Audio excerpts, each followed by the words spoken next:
நமக்கென்று சொல்லி ஒரு காலத்தை கர்த்தர் வைத்திருக்கின்றார்.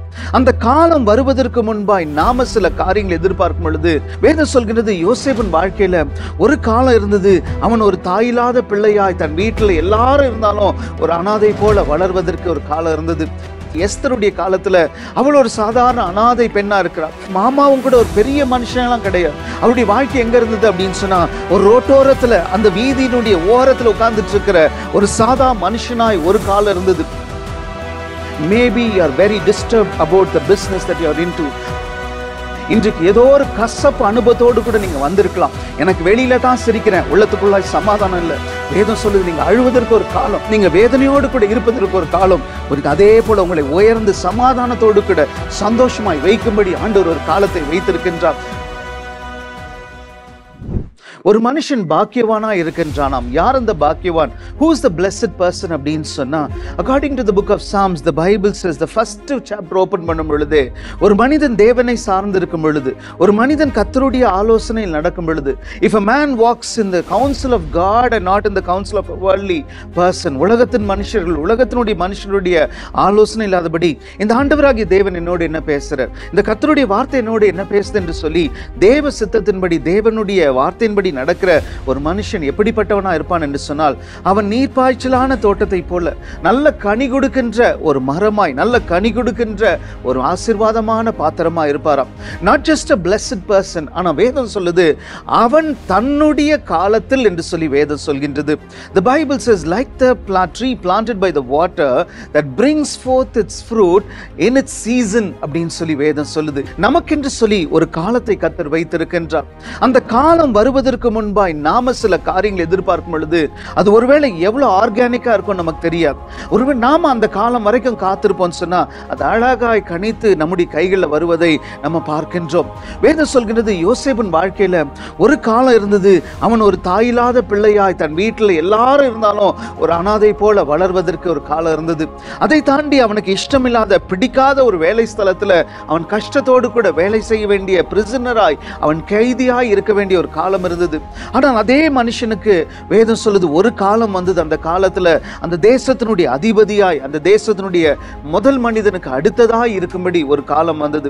வேதம் சொல்லுது, தாவீதினுடைய வாழ்க்கையில ஒரு காலம் அவருடைய ஆடு மேய்த்துட்டு இருக்கிற ஒரு சாதா மனிதனாய், தன் பெற்றோரால, தன் சகோதரால மறக்கப்பட்ட ஒரு மனுஷனாய் ஒரு காலம் இருந்தது. ஆனால் அதே தாவீதுக்கு இன்னொரு காலத்தை கர்த்தர் வைத்திருந்தார். அந்த காலம் வரும் பொழுது அவன் அந்த தேசத்தினுடைய ராஜாவாய் மாறும்படி, அதற்கு பின்பு அவருடைய வம்சத்தில் இருக்கிறவர்கள் தான் அந்த தேசத்தை ஆளுகை செய்யும்படி ஒரு காலத்தை கர்த்தர் வைத்திருந்தார். வேதம் சொல்லுது, ஒரு ரூத்துக்கு ஒரு காலம் இருந்தது. ஆசையோடு கூட கல்யாணம் பண்றாங்க, நல்லபடியாய் வாழணும்னு சொல்லி தான் பெற்றோர் கல்யாணத்துல அமைத்து கொடுக்கிறாங்க. ஆனால் அந்த வீட்டில் ஆண்கள் எல்லாம் மரித்து போறாங்க. ஒரு இளம் விதவையாய், ஒரு ஆணில்ல, ஒரு குழந்தை இல்லாத விதவையாய் வாழ்வதற்கு ஒரு காலம் இருந்தது.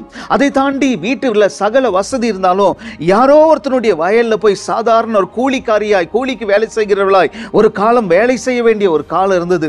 ஆனால் அதே ரூத்துக்கு வேதம் சொல்லுது, அதே தேசத்துல, அவள் அறியாத தேசத்துல, அறியாத மனிதர்களுக்கு முன்பு எந்த ஒரு இடத்துல வேலை செய்து கொண்டிருந்தாலோ அதே ஸ்தலத்தில் அவள் எஜமானியாய், ஒரு சீமாட்டியாய் வாழும்படி ஒரு காலத்தை கர்த்தர் வைத்திருந்தார்.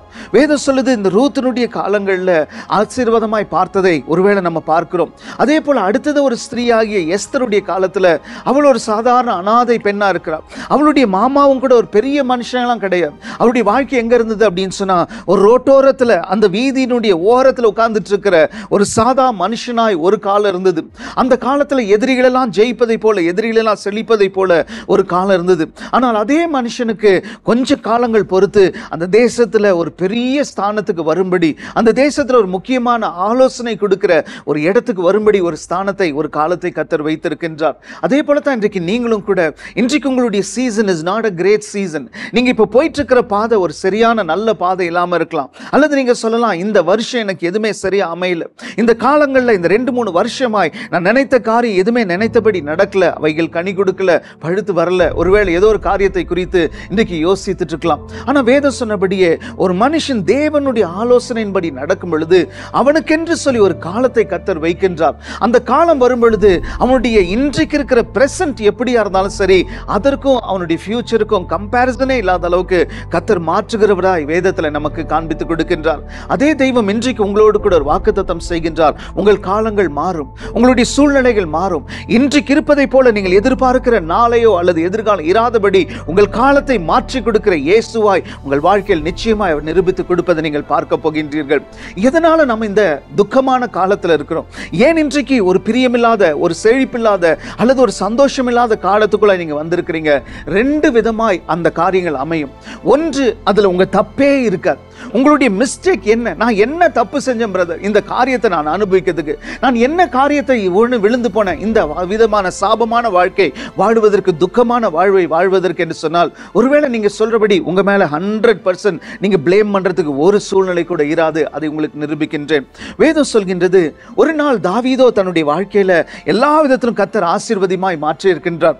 அன்றைக்கு தன்னுடைய அரண்மனையில் வாழ்ந்துட்டு இருக்கும் பொழுது திடீர் என்று சொல்லி தன்னுடைய பரம எதிரி, தன்னுடைய பழைய எதிரி சவுலுடைய ஞாபகம் அவருக்கு வருது. அவர் உடனே ஒரு ஆளை கூப்பிட்டு, இந்த சவுலுடைய வம்சத்துல யாராவது ஒருவர் இருக்கிறார்களா, அவர்களுக்கு நான் நன்மை செய்யும்படி என்று சொல்கின்றார். யோசித்து பாருங்க, யாருக்கு சொல்றாரு? எந்த ஒரு மனுஷன் தன்னை கடைசி வரைக்கும் மன்னிக்கலையோ, எந்த ஒரு மனுஷனுக்கு கடைசி வரைக்கும் வாழ்ந்து சவுல் வாழ்வது பிடிக்கலையோ, எந்த ஒரு மனுஷனுக்கு சவுல் தாவீதை கொன்றே தீரணும் என்று சொல்லி ஒரு வைராகியத்தோடு கூட ஊர் ஊராய் தேசம் தேசமாய் ஒரு கொலை வெறியோடு கூட அலைந்துட்டு இருக்கிறானோ, அந்த மனுஷனை குறித்து தாவீதினுடைய மனசுல ஒரு ஆலோசனை வருது, ஒரு யோசனை வருது. கூப்பிட்டு கேட்கிறார், இந்த சவுலுடைய, என் பரம எதிரினுடைய வீட்டுல வம்சத்துல யாராவது என்ன இருக்கிறாங்களா நான் நன்மை செய்வதற்கு என்று சொல்லும் பொழுது, அப்பொழுது வேதம் சொல்கின்றது, அன்றைக்கு ஒரு மனுஷன் சொன்னார், சார் ஒரே ஒருத்தர் இருக்கிறான், அவனுடைய பேர் மேஹிபோசேத். இந்த மேஹிபோசேத்தோ லோதேபார் என்று சொல்லி ஒரு ஊர்ல, ஒரு சின்ன பட்டணத்துல இருக்கின்றான். அப்பொழுது இந்த லோதேபார்ல இருக்கிற அந்த மேஹிபோசேத்தை குறித்து tell me something more about him என்று சொல்லும் பொழுது சொல்றாங்க, ஐயா அவன் ஒரு சப்பானி, அவன் நல்லா 5 வருஷம் வரைக்கும், 5 வயசு வரைக்கும் நல்லா ஓடி ஆடி விளையாடி தெரிந்திருப்பான். ஒருவேளை தன்னுடைய மாமனார் வீட்டுல கட்டாயம் தாவீது பார்த்திருக்க கூடும். ஒவ்வொரு முறை அந்த வீட்டுக்கு போய் வரும் பொழுது, ஒவ்வொரு முறை தன்னுடைய மனைவியை பார்க்கவோ அல்லது தன்னுடைய மாமனாரை பார்க்க போகும் பொழுது, அன்றைக்கு தன்னுடைய பிரதர்களுடைய மகனாய், அன்றைக்கு இந்த ஜானத்தனுடைய மகனாய் இந்த குட்டி பையன் அங்க சுத்துவது, இந்த குட்டி பையன் அங்க விளையாடுவதையோ ஒருவேளை அன்றைக்கு இந்த மனுஷன் பார்த்திருக்க கூடும். அன்றைக்கு பார்த்திருந்ததான, அன்றைக்கு பார்த்த மேஹிபோசேத்தினுடைய வாழ்க்கையில ஒரு நாள் யுத்தம் வருது, ஒரு நாள் செய்தி வருது, தன்னுடைய அப்பாவும் தன்னுடைய மாமாவும் தன்னுடைய தாத்தாவும் ஒரே நாள்ல மரிக்கிறார்கள். The same day the father and the grandfather was killed in the war என்று சொல்லி செய்தி வரும் பொழுது, அன்றைக்கு அந்த இடத்துல இருந்ததான ஒரு நானி, அன்றைக்கு அந்த இடத்துல இருந்ததான ஒரு தாதி, அன்றைக்கு அந்த இடத்துல வேலைக்காய் பார்த்துட்டு இருக்கிற ஒரு மெய்ட் என்று சொல்லுமே, அன்றைக்கு இருந்ததான ஒரு நர்ஸ் என்ன செய்யறாங்கன்னா, அவசரத்துல இன்டென்ஷன் வாஸ் வெரி குட். அவங்களுடைய மனசுல ஏதாவது கள்ளம் இருந்ததா? இல்ல. அவளுடைய மனசுல ஏதாவது கபடு இருந்ததா? இல்ல. அவளுடைய மனசுல ஏதாவது திருட்டு எண்ணம் இருந்ததா? இல்ல. அவளுடைய மனசுல ஏதாவது வஞ்சம் தீர்க்கும்படி பழி வாங்குற எண்ணம் இருந்ததா? நிச்சயமாய் கிடையாது.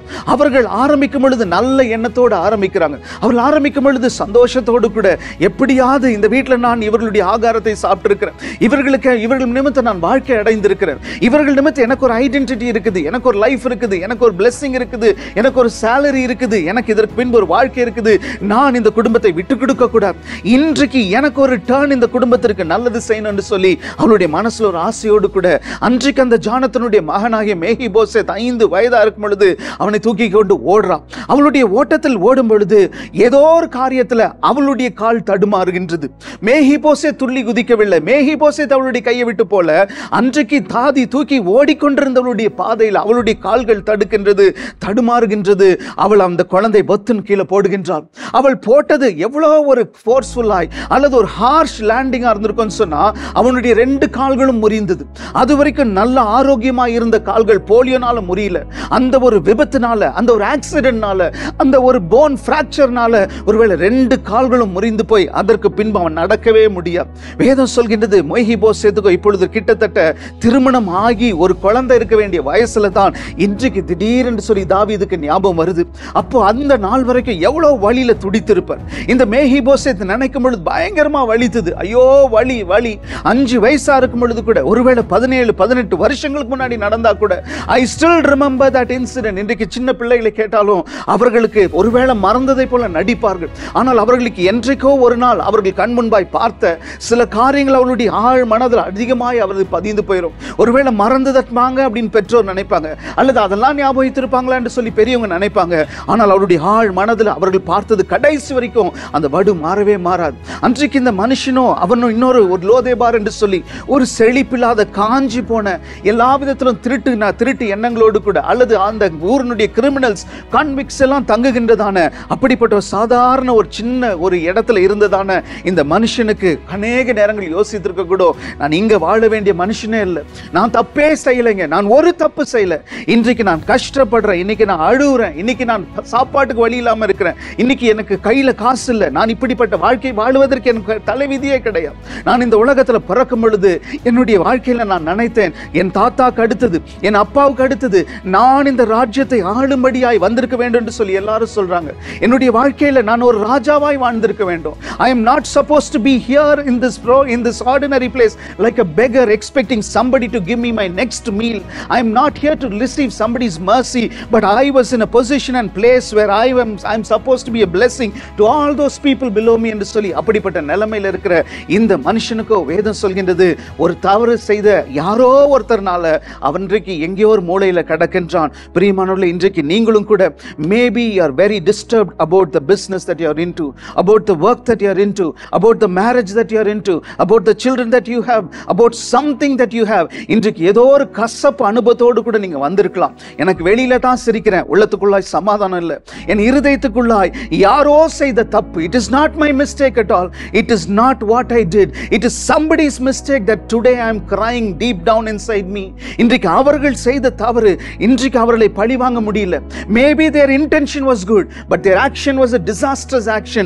Today I am suffering. அவங்க சிரிச்சு சந்தோஷமா இருக்கிறாங்க, அவங்களுக்கு எந்த பாதிப்பும் இல்லைங்க. நான் தான் கஷ்டப்படுறேன், நான் தான் இன்னைக்கு கண்ணீரோடு கூட இருக்கிறேன், நான் தான் இன்னைக்கு வேதனையோடு கூட இருக்கிறேன். யாராவது வந்திருப்பீங்கன்னு சொன்னா வேதம் சொல்லுது, நீங்க அழுவதற்கு ஒரு காலம், நீங்க வேதனையோடு கூட இருப்பதற்கு ஒரு காலம், அதே போல உங்களை உயர்ந்து சமாதானத்தோடு கூட சந்தோஷமாய் வைக்கும்படி ஆண்டவர் ஒரு காலத்தை வைத்திருக்கின்றார்.